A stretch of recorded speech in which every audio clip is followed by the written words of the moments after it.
Vicky, o que você tá arrumando, Vicky? Vai dormir lá e já tá voltando. Despejou ele, Vicky.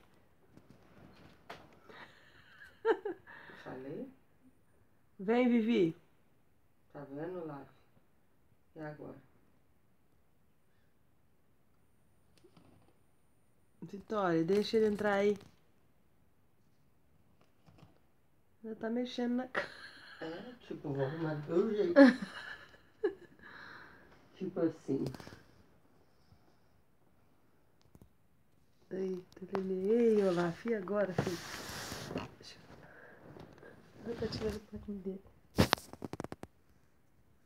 Vitória. O que você tá arrumando aí? Oi, mamãe. Vitória. Deixa ele aí. A casa é dele. O que você tá mexendo nos panos? Vem. Vem que ele quer entrar.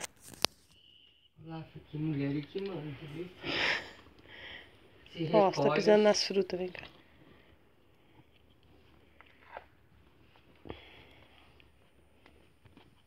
Vicky, o que você tá arrumando?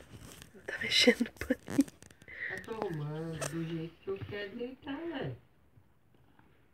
Meu Deus do céu. Tipo, esse cara vai ser despejado. Ele vai entrar lá, vamos ver o que ela vai arrumar. Ah, ela puxando tudo a casa dele.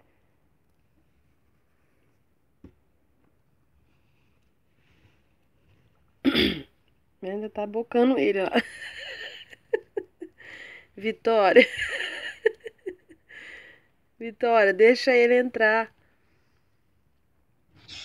Olha isso, brava com ele. Vou ter que tirar ele daqui. É, tô achando, né? Vitória, para.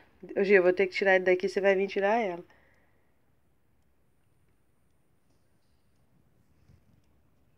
Ainda brava ainda.